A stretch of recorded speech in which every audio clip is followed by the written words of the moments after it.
This is Tennessee Talks with United States Congressman Tim Burchett. Hello, everybody. I'm Congressman Tim Burchett, and welcome back to Tennessee Talks. It just keeps getting better. Today, I'm joined by my very good friend Anthony Mountain, and Anthony is president of Homesteader, Inc. That's located in New Tazewell, Tennessee.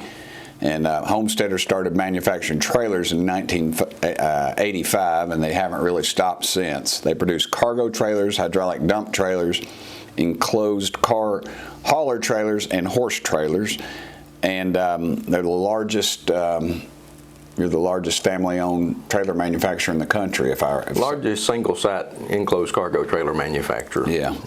And it's just right here in East Tennessee, folks. Y'all started in 1985. Tell me a little bit, Anthony, how that business started. Well, it started basically because our local manufacturer of RVs went out of business. Right. And my dad was the comptroller there, and they were the largest employer in the county at the time. Really? Yeah, Midas RV was where the Royals at down the road now. And so Midas was the #1 manufacturer of Class C mini homes in the nation at the time that they closed down. So it's pretty hard economic hit on our county. And I'd say, what caused it? Was it the recession, or was it just? Actually, no. It was basically what happens with companies. They get bought and sold and Mismanaged, and then they cut loose They were bought up by another conglomerate, and they decided. Well, actually, they were bought by their #1 competitor, who was #2, and the competitor bought it out, Coachman RV, and they decided that they would close Midas's facilities and feed all that into their operations, hopefully. And so, yeah, it was pretty devastating for our county. Yeah. And a couple of years went by, and Dad decided to venture out with a partner on his own, and we started Homesteader. Well, what kind of growth have y'all seen since then? It's been, at first I'm sure it was a little bit of a struggle, but you got your feet in the door, and then it just took off. Well, it was a whole lot of trial and error. We had a lot of tries and made a lot of errors. You're not talking about the horse business, are you? Well, the horse business is always an error. Anybody that owns a Day horse. one. Yeah, you and me both. I talked to a guy the other day. I was telling him about Isabel had won this thing and won a little money, and he said, man, you're ready to retire. And I said, but nothing like, and he'd won this thing, a couple $100,000. Yeah. And he said, Tim, your rate of return was much better than mine. And I was like, what the heck, man? You know that, though. You know that. With Rose riding them things. Yep. Hey, so that's how you got into the trailer business. Yeah. It's kind of a... you saw a necessity. Yeah, we had the necessity. We would like to eat. And now you did houseboats at one time too, right? We did. When we started, we were actually in the RV business. We started with travel trailers, and we started with park model trailers. And park models basically just a miniature mobile home. Right. And there was a manufacturer here that was building park models, Giles, here in town, was building park models, and James Giles decided he was getting out of the park model business, and that gave us a entry into that. He had a customer base, and talked him into letting us use his building and continuing that product. So with that little springboard, we were able to kick off, and park models were good for a while. Travel trailers were a thing that we really wanted to do, but economies of scale scaled us right out. And so... Really, it's hard. I'd say it's hard to compete with the Claytons of the world and people like that. Well, there were big RV manufacturers in Elkhart, Indiana. It was the trailer capital of the world, and we were trying to build a couple RVs a day, and they were building a couple hundred a day. So, we were a little behind the 8 ball. Yeah. Well, tell me about a day in the job. I know your boy Remington, my buddy, works here with you, and every day would have to be a little different. It is. I mean, I've pulled in, and I pulled in big loads of lumber coming in and big loads of steel coming in. I mean, it's just a different something every day. And of course, with the supply chain and COVID and all that, I mean, that just had to be a nightmare for y'all. It was. We had, like a lot of businesses, a lot of struggles and challenges with COVID. It was finding our components every day, and everything just went ballistic. We had parts that we traditionally would pay $15 for. We were paying $150 for, shipping it in from all over the country. And now, how does that? You just eat it though when you've made a contract with somebody to sell for something. Well, knock on wood, we're not contractually obligated. We're sale to sale.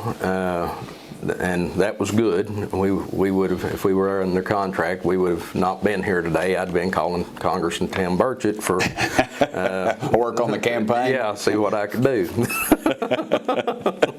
Well, tell me a little bit about the craftsmanship.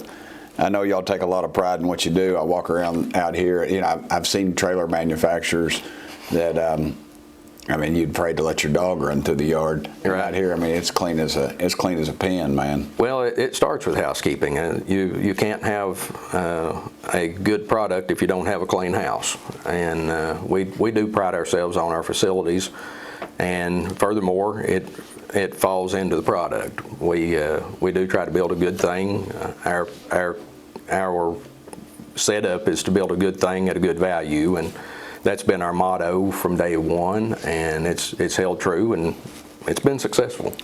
I travel all over the country. I mean, even D.C. I've seen your trailers at the airport. The construction people working there. I see that homesteader sticker, and I get kind of tickled. I mean, Yeah. it kind of gives me a little bit of pride. That's East Tennessee, and that's people that I know, and it's amazing to me just how much reach you all have in the country. It's I guess, I don't know if you're international or not. I don't travel much overseas. Yeah. But, well, we actually have product overseas. We've built trailers that have gone to Japan and Australia. We've got a little business, not much, but in Canada. But for the majority of what we do, it's within the United States, 99.8%. Right. And we stay east of the Mississippi for the most part. I say that Holland bill would. Freight's a big part. Yeah. Getting our product to market is a big deal, but we are geographically advantaged because we can be within a day's drive. We're within 75% of the population. So. Welcome to East Tennessee. Yeah, East Tennessee is where it's at. And of course, your business is here in East Tennessee. What does that mean to you that you can stay here in East Tennessee? The tax rate in Tennessee is favorable to business, and also it's a right to work state. Yeah, that's something big deal, and that's why we're having so many other industries clamor in here. And that's going to compete for workers. For workers, it is, and that's it's part of it. So. Well, tell me about what you think the future of Homesteader is. I know Remington's sitting right over there. I guess that is the future of Homesteader. He's the future. I'm the past. What do you think is going to happen in the future, brother? I think it's going to be good. I do too. If it ain't broke, don't fix it. But it's right. but it's more people. If you got a lawn business, and now people are wanting you to bring the service to them. Yeah. I see these mobile car washes. I see all this stuff, and it just seems that is a good future.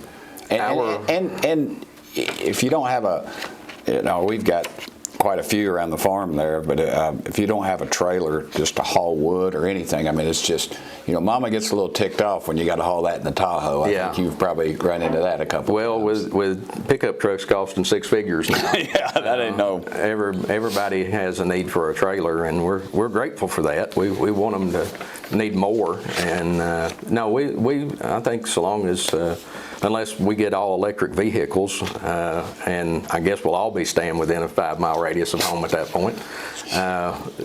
We've got a 3%, 3 to 4% all vehicles on the road are electric. I could do a whole story on just the myth of the electric vehicle.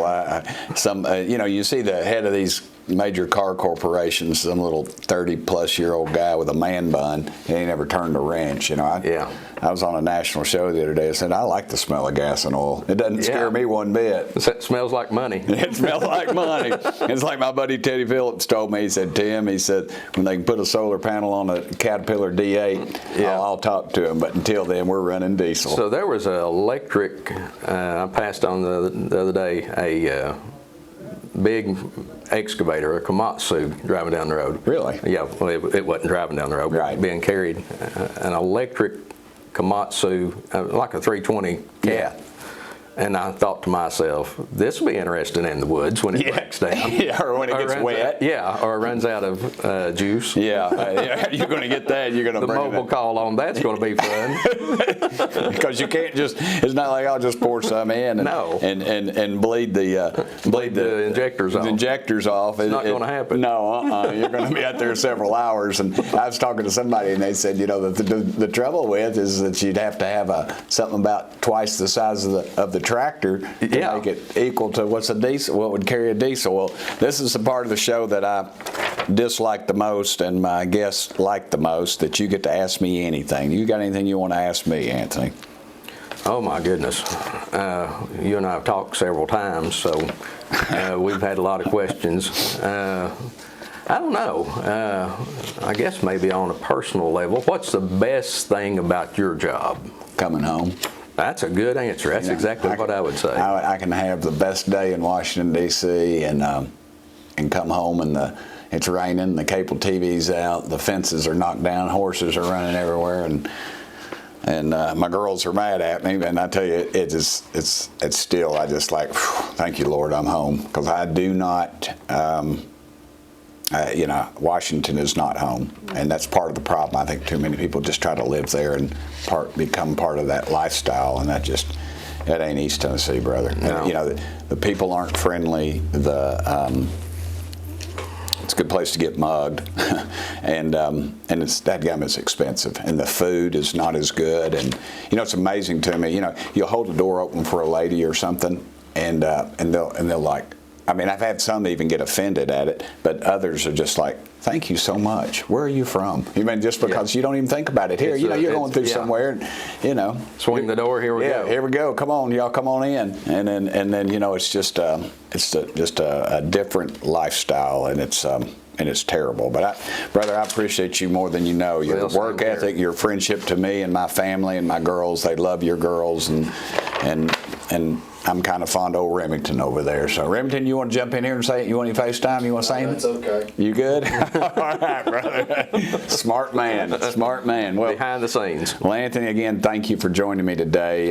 Thank you for all you do. It's been for East Tennessee. Well, thank you, brother. Thanks for letting me do it. You were with me. At least we have an expression up there, right? Yeah. Well, you were with me early on, and it makes me feel good because I'm serving on the transportation committee, and when things come through that dealing with trailers, it's always good that I can pick up the phone and I don't have to talk to some dadgum lawyer. I can call the man who understands it and tells me what the truth is, and I don't get a lot of BS, and I dig that. Yeah. So, I love having the local business owners because that's entrepreneurship. It's the backbone of our country. It is, and then when we bend over backwards for these huge corporations to come in, and the net gain is basically nothing. Yeah. But this is where it's at. These are families that live in the community. It's your family. It's not like you're profitable and you're successful, and dadgum you should be, but it's not like you're taking the money and sticking it in a dadgum pillow. You invest it in the community, and that creates more jobs. And I call that, when I was mayor, it was called natural growth. We never had to raise taxes because we promoted natural growth, and that's exactly what this is. But thank you again for coming on, and thank you for what you do for the great folks here in East Tennessee.